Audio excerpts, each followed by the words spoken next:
Solo levelling के episode number 3 की शुरुआत वहीं से होती है जहाँ हमारा लास्ट वाला एपिसोड खत्म हुआ था। जिन वू के ऊपर जैसे वो स्टैचू अटैक करने वाला होता है तभी वहां पर जितनी भी ब्लू फ्लेम जल रही होती है वो सभी यहाँ पर बुझ जाती है और ब्लू फ्लेम के बुझते ही जितने भी स्टैचू होते हैं वो सभी वहीं पे रुक जाते हैं। अलार्म बजने की आवाज आती है, उसके साथ ही जिनहू के सामने एक विंडो ओपन होती है जिसमें लिखा होता है तुमने सीक्रेट मिशन के सभी रिक्वायरमेंट्स को पूरा कर लिया है। जिसपे जिनहू अपने आप से कहता है कि आखिरकार मैंने कौन सा सीक्रेट मिशन पूरा कर लिया है। विंडो में से उसको आवाज आती है कि आपके पास ज्यादा समय नहीं है, जल्दी डिसाइड कीजिए, और अगर तुम मना करते हो तुम्हारी हार्ट जो है वो यहाँ पर 0.02 सेकंड में रुक जाएगी और तुम मर जाओगे। तो क्या तुम इसको एक्सेप्ट करना चाहते हो? जिनू अपने मन में सोचते हुए कहता है अगर मैं इसको एक्सेप्ट कर लेता हूँ तो इसका मतलब मैं यहाँ पे नहीं मरूंगा। जिनू कहता है कि हाँ ये वही चांस है और मेरे को ये चांस लेना पड़ेगा। इसके बाद वो हाँ बोल देता है और तभी जिनू में से बहुत तेजी से यहाँ पे रोशनी निकलती है और इसी यहीं पे कट हो जाता है। अगले दिन में हम लोग जिनू को देखते हैं एक हॉस्पिटल के अंदर। जिनू एक की एकदम से आंखें खुलती है, अपने आप को देखते हुए कहता है क्या क्या ये कोई सपना था, मैं बच कैसे गया और मैं आखिरकार हूँ कहाँ। आसपास देखने के बाद वो पता चलता है कि असल में वो हॉस्पिटल में। वो अपने आप से कहता है मैं हॉस्पिटल में क्या कर रहा हूँ, और तभी वो सामने देखता है तो सामने से इंस्पेक्टर आ रहे होते हैं। इंस्पेक्टर कहता है कि आखिरकार तुम यहाँ पर जाग गए। इंस्पेक्टर जिन्हू के पास आता है।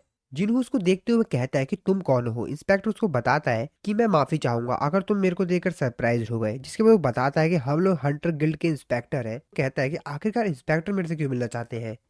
इंस्पेक्टर उसको बताता है कि तुम यहाँ पर 3 दिन से हॉस्पिटल में ही पड़े हुए थे और आज 3 दिन बाद तुमको होश आया है। जिसकी बात सुनकर जिनू कहते क्या मैं 3 दिन से बेहोश था। जिनू उन लोगों से पूछता है कि जूही और मिस्टर सॉन्ग के साथ क्या हुआ, क्या वो लोग सेफ हैं। इंस्पेक्टर उसको बताता है कि हाँ बिल्कुल वो सभी लोग सेफ हैं, लेकिन मिस्टर सॉन्ग का एक आर्म कट गया और इसीलिए अब से वो यहाँ पर हंटर्स के तौर पर काम नहीं कर पाएंगे और अब शायद वो रिटायर हो जाए। इंस्पेक्टर उसको बताता है और साथ ही में जो जूही है उसका यहाँ पर अभी भी ट्रीटमेंट चल रहा है क्योंकि वो यहाँ पर इतना ज्यादा डर गई थी वहां पर। तो शायद अब वो यहाँ पर एक हंटर के तौर पर ज्वाइन नहीं करना चाहेगी। बाकी जो हंटर्स है लाइक किम, जिन्होंने उस इंस्पेक्टर को बीच में रोकते हुए कहता है कि नहीं ठीक है, मेरे को बस इन लोग के बारे में थोड़ी जानकारी चाहिए थी, अब मेरे को किसी के बारे में कुछ जानकारी नहीं चाहिए। इंस्पेक्टर उसको बताता है कि डबल लेयर डंजन के अंदर सिर्फ 6 लोग बचे थे। हालांकि हंटर जब हंट के लिए जाते हैं तो उनको हरदम खतरा ही रहता है, लेकिन इस बार तो बहुत ज्यादा खून खराबा हो गया।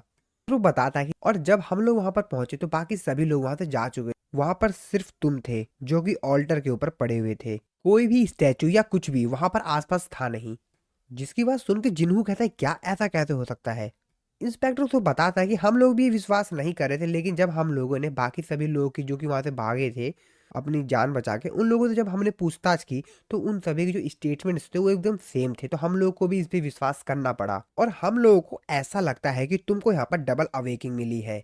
जिन्हू अपने मन में सोचते हो कहता है क्या डबल अवेकिंग। इंस्पेक्टर उसको बताता है ह्यूमंस को अवेकिंग पावर रिसीव होती है तब उनके जो हंटर स्टैट्स हैं वो सेट हो जाते हैं, लेकिन कुछ हंटर्स का 12 से जो उनकी पावर होती है वो अवेक्ड होती है पहली बार के बाद। कुछ केसेस में हम लोगों ने ऐसा देखा है कि यहाँ पर जो सी रैंक के हंटर्स होते हैं वो डायरेक्टली ए रैंक पे चले जाते हैं और ए या बी रैंक के जो हंटर्स हैं वो लोग डायरेक्टली एस रैंक पे चले गए। तो शायद ऐसा हो सकता है और इसीलिए हमको ऐसा लगता है कि तुम्हारे साथ भी कुछ ऐसा हुआ है। जिसके बाद इंस्पेक्टर जो होते हैं उसको एक चीज दिखाते हैं और उसको बताते हैं कि ये एक मैजिक पावर डिटेक्टर है और यहाँ पर सिर्फ ये करना है कि असल में यहाँ पर ये जो माना क्रिस्टल है इसके ऊपर तुमको अपना हाथ रखना है और हम लोगों को तुम्हारे मैजिक पावर का पता चल जाएगा। इंस्पेक्टर अपने मन में सोचते हुए कहता है अगर सच में वहां पर कोई डेथ लेवल का मॉन्स्टर था, वहां पर कोई सरवाइव कर गया तो इसका मतलब ये है कि वो कोई नॉर्मल हंटर नहीं होगा। इस सिचुएशन को सिर्फ ए रैंक या एस रैंक के जो हंटर्स होते हैं वही सुलझा सकते हैं। इसके बाद जिनहू जो होता है उस डिटेक्टर के ऊपर अपना हाथ रखता है।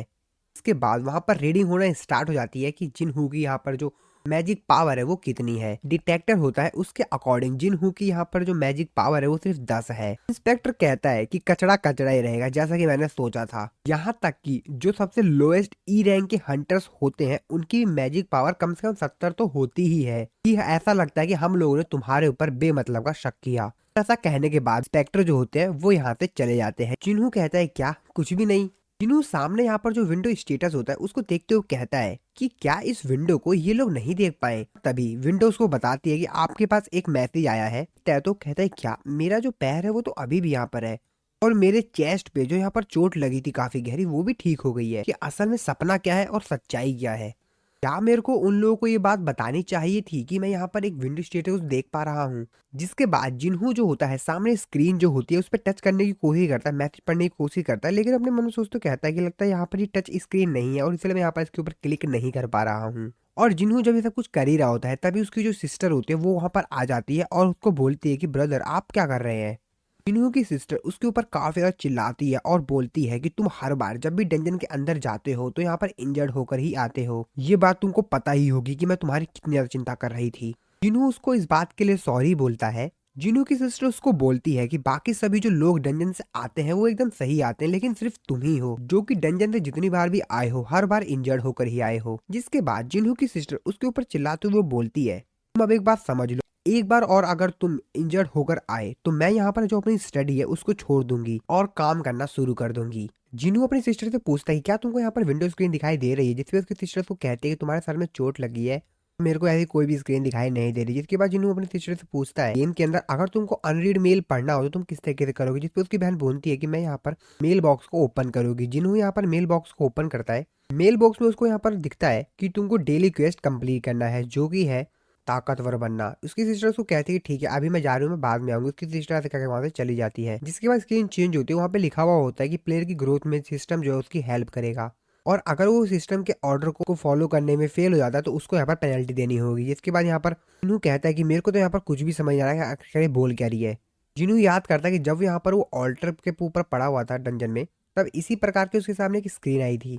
जिनू बोलता है कि चेक और उसके सामने यहाँ पर गोल आ जाता है कि उसको आज डेली क्वेस्ट में क्या करना है, जहाँ पे लिखा होता है पुशअप्स करने, स्क्वाट्स करने, रनिंग करने 10 किलोमीटर, ऐसे और भी गोल्स लिखे हुए होते हैं। वहाँ पर एक वार्निंग लिखी होती है जहाँ पर बताया जाता है अगर तुम डेली क्वेस्ट को कंप्लीट करने में फेल हो जाते हो तो तुमको यहाँ पर पनिशमेंट मिलेगी और वहाँ पर एक टाइमर स्टार्ट हो जाता है। जिसको देखने के बाद जिन्हों कहता है कि अभी ये क्या मजाक है, और ऐसा कहने के बाद वो यहाँ पर बेड पे वापस लेट जाता है। जिन्हों जब सो के वापस जागता है तो यहाँ पर उसको बताया जाता है कि डेली क्वेस्ट को तुम यहाँ पर पूरा नहीं कर पा रहे और इसीलिए तुमको यहाँ पर पनिशमेंट मिलेगी। इसके बाद जिन्हों यहाँ पर जिस बेड के ऊपर लेटा होता है बेड बहुत तेजी से हिलने लगा, जिसको देखने के बाद जिन्हों कहता है क्या यहाँ पर कोई भूकंप आ गया है क्या। तभी यहाँ पर वो देखता है कि वो एक दूसरी जगह पे पहुंच गया है, जहाँ पर देखता है वो क्या अभी यहाँ मैं कहाँ पर आ गया हूँ। जिन्हों चिल्लाते हुए कहता है क्या ये तो रेगिस्तान है। इस पे जिन्हों कहता है कि नहीं ऐसा नहीं होता, ये सिर्फ एक ड्रीम है। और तभी उसके पीछे से यहाँ पर कुछ आवाज आती है, पीछे देखते हैं तो कहते हैं क्या मॉन्स्टर, पीछे एक बहुत बड़ा मॉन्स्टर होता है। जिन्नू फटाक से अपना यहाँ पर जो स्क्रीन होता है उसको यहाँ पर ऑन करता है पर उसको उस क्वेस्ट की जो डायरेक्शन है वो बताई जाती है, जहाँ पर लिखा होता है कि यहाँ पर जो प्लेयर है उसको पेनल्टी के तौर पे सर्वाइव करना होगा। उसको यहाँ पर सर्वाइव तब तक करना होगा जब तक कि समय खत्म नहीं हो जाता है, तो उसको यहाँ पर 4 घंटे तक रहना होगा।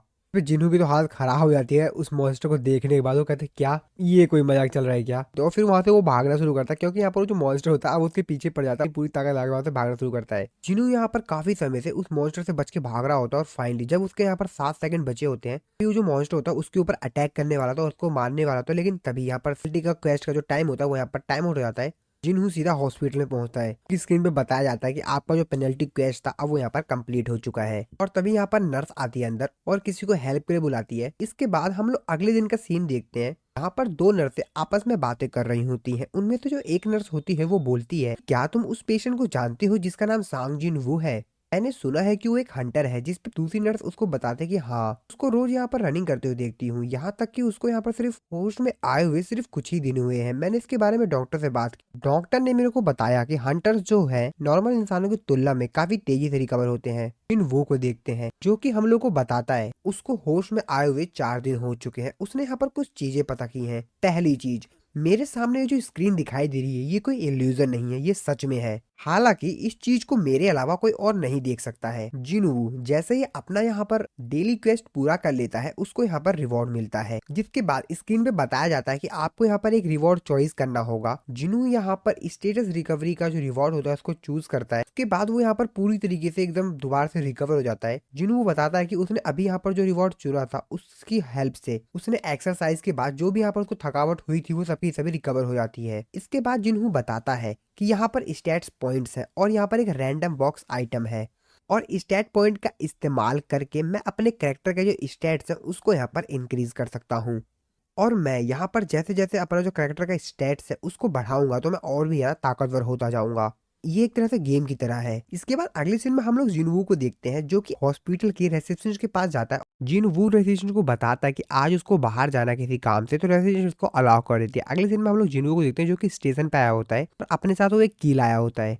और वो इस स्टेशन पे इसलिए आया होता है क्योंकि उसको यहाँ पे पता चलता है कि ये जो की है का इस्तेमाल करके ये एक इंस्टेंट डंजन खोल सकता है। लेकिन वो ये चेक करने के लिए आया था कि क्या ये की सच में काम करती है या नहीं। को ये जो की थी वो उसको रिवॉर्ड पे मिली थी जब उसने अपना जो टेस्ट था उसको कंप्लीट किया था, और अपने आप से कहता है कि दुनिया का जो सबसे वीकेस्ट है उसको एक डबल अवेकिंग मिली है। अगर ये बात लोग सुनेंगे तो वो मेरे ऊपर काफी ज्यादा हंसेंगे। काफी ज्यादा तेज भाग रहे थे और इसीलिए वो सोचा था कि अगर डंजन के अंदर कोई भी खतरा महसूस होगा तो वहां से वो भाग जाएगा अपनी रन एबिलिटी का इस्तेमाल करके। जिसके बाद जिनवू जो होता है उस इंस्टेंट डंजन के अंदर चला जाता है, और जैसे वो इंस्टेंट डंजन के अंदर जाता है तो जहां से वो एंटर लिया होता है वो तुरंत ब्लॉक्ड हो जाता है, जिसको देखने के बाद उसकी हालत खराब हो जाती है। वो कहता है क्या ये क्या बकवास चल रहा है, एंट्रेंस तो ब्लॉक हो गया, अब मैं भागूं कैसे अगर कोई यहाँ पर खतरा होगा तो। विंडो स्टेटस से जिनवू को ये पता चलता है कि वो इस डंजन से बाहर जाने का सिर्फ दो ही उपाय है, या तो वो बॉस को किल करे और या तो रिटर्न क्रिस्टल का इस्तेमाल करे।